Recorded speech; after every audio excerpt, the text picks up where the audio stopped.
He was surprised he hadn't spent even more time on his trip to the store. Usually, he sat in the aisle crying until one of the workers came to check on him, but not today. Today was a good day for Kermullet, and it was made even better by the thought that he wasn't going to be late for his mullet cut appointment. Spinning.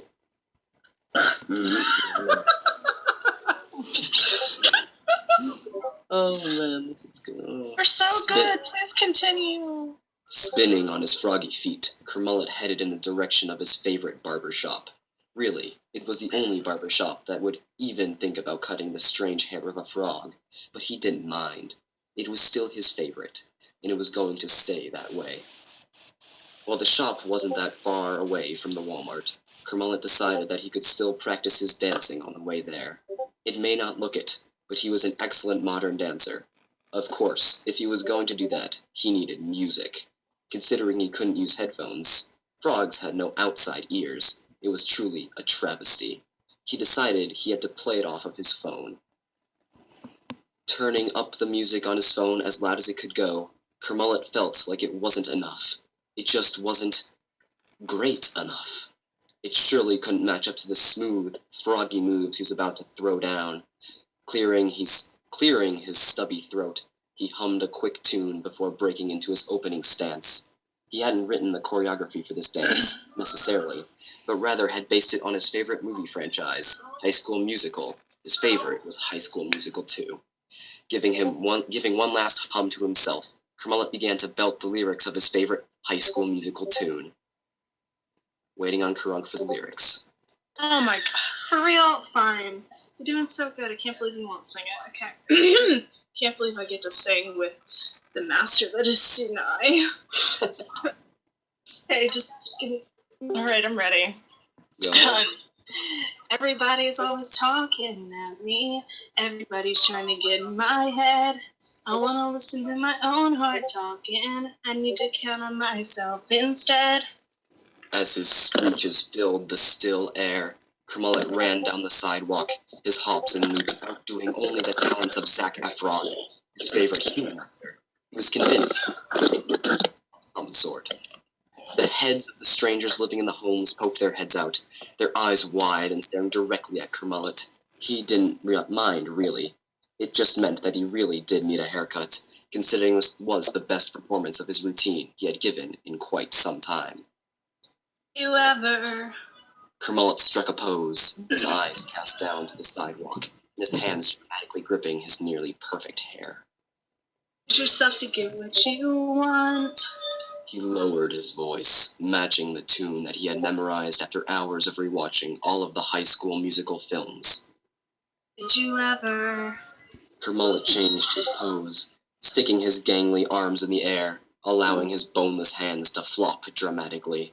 His croak was high, almost too high, but he knew the passion of his love for Zac Efron could pull him through.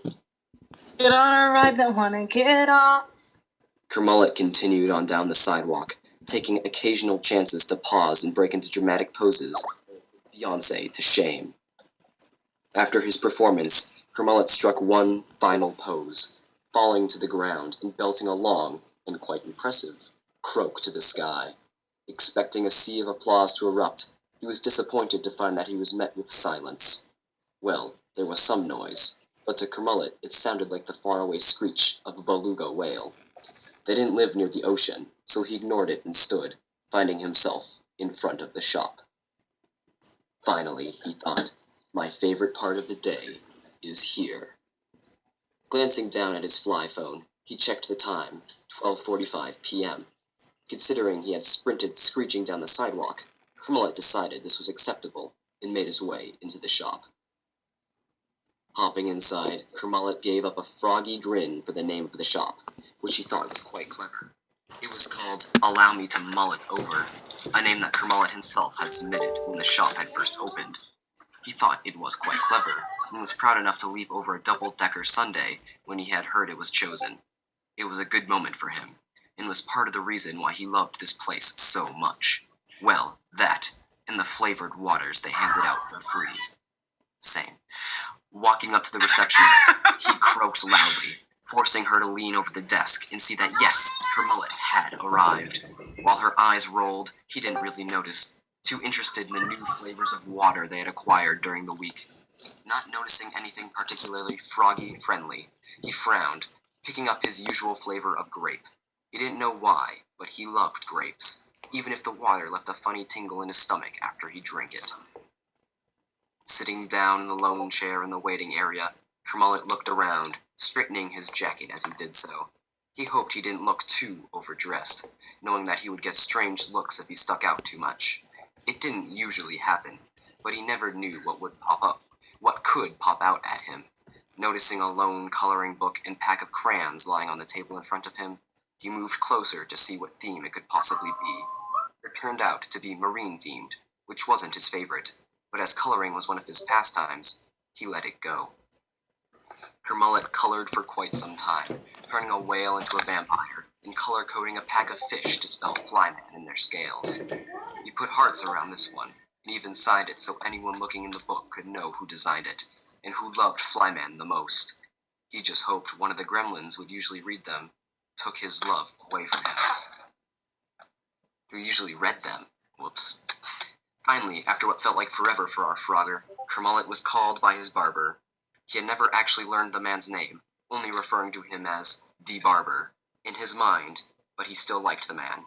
Tapping his flimsy froggy feet on the floor, he waited patiently for the man to put the mini chair on top of the bigger chair, which both he and the little gremlins he saw around the shop had to use in order to get their hair cut. Once he was done, the barber helped Kermullet onto the chair, placing a large robe around the frog's small neck. Kermullet hummed, excited to finally be getting his mullet cut. The man picked up the scissors, standing in front of the frog to size up his hair. He walked around Kermullet, nodding his head. After a few moments of this, the barber moved to the back of the frog's head, pausing for one moment. He moved dramatically to the ends of Kermullet's glorious mullet. Opening his scissors the smallest amount, he snipped once, dropping a few stray hairs to the floor. With a nod, he took the robe off in a flourish.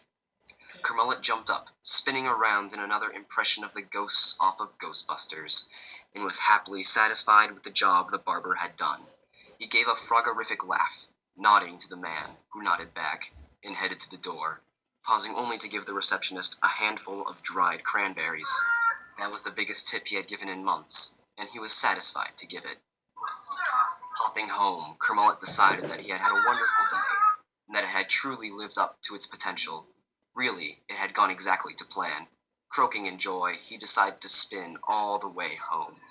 Maybe, if he did this, he could avoid the time loop that had almost gotten him earlier. Not that the mayor seemed to care. Arriving home, Kermullet let out a croak of a sigh, greeting his fellow roommates with his own rendition of all the title songs of Hello, all at once. After this, he looked at the clock. Although it was only 5:30, he decided that it was time to hit the lily pad and get some rest for tomorrow. As he limped up the stairs, he gave a yawn and made his way into his room. Once he sat down on his bed, he turned to his nightstand. He placed a kiss on his picture of Big Frog, followed by his crayon drawing of Flyman he had made the day he had first seen his love, and finally, his signed picture of Zac Efron that he had bought off of Amazon.